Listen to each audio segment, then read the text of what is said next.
Hi there. Today we're going to look at just replacing the rear brake pads on a SAAB 9.3. This is a 2005, but the information here covers 2003 to 2009. So the first task after taking the wheel off and propping the car, there's a we have to take the guide pins out, and there's a plastic cap on the end which you can just lever off with a normal screwdriver.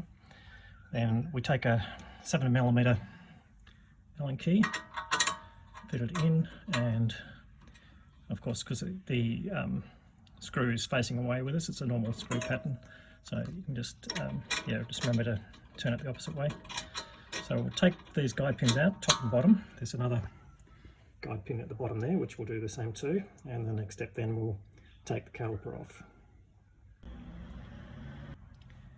Right, so you can see the guide pin is starting to come out, and see the thread, shiny thread just here.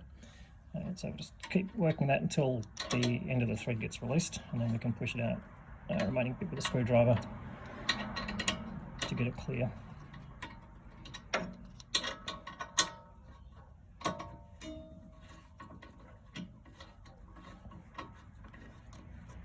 Well, that should be just about there.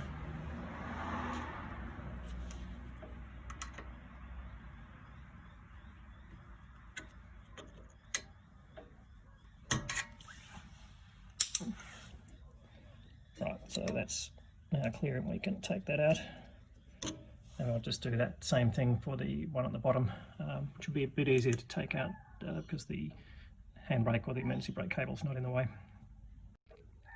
Right, so the next step is going to be releasing this wire holder that's keeping the outer brake pad in.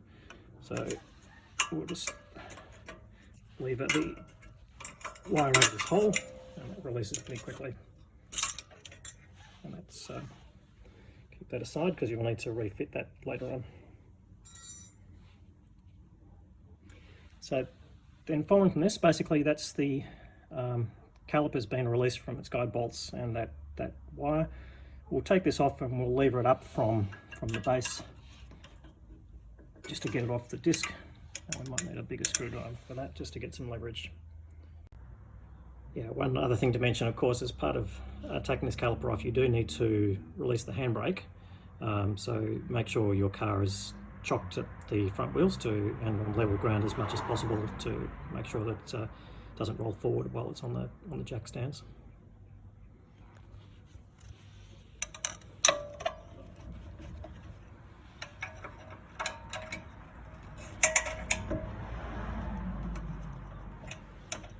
So we'll just work this off,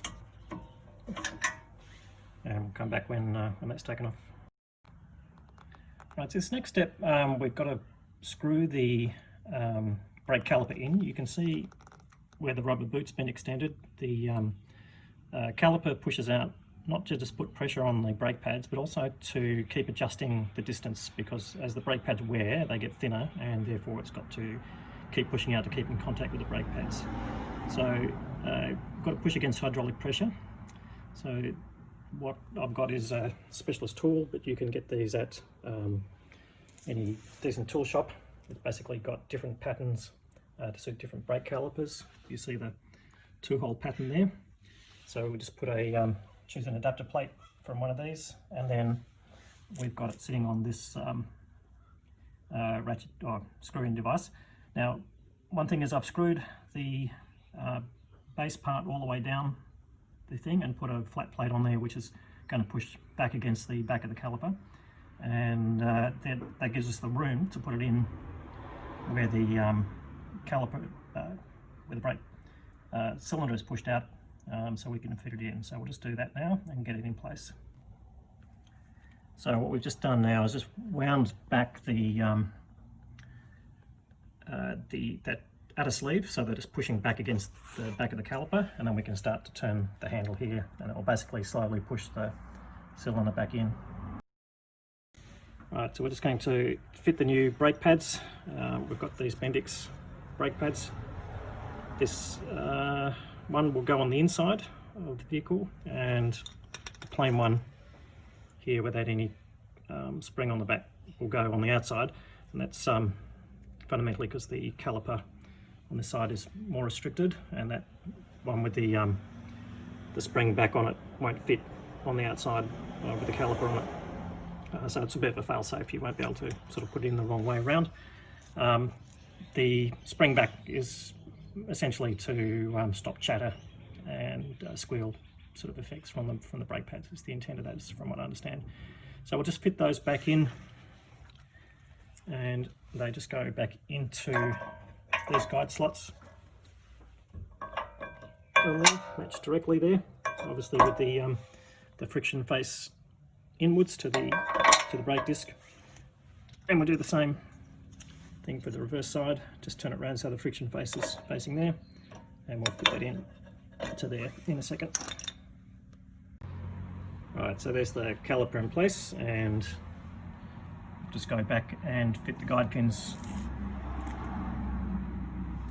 back through these slots here, tighten them up, put the caps back on, and that will basically be that particular side. So we'll just do the same thing to the other side, and that will complete the process. Of course, the final step is just to refit the wire clamp on the outside. So we'll just do that simply by hooking it back into here and leveraging it back down over the bottom, and that will complete the basically the holding of the caliper back to the base of the inner part.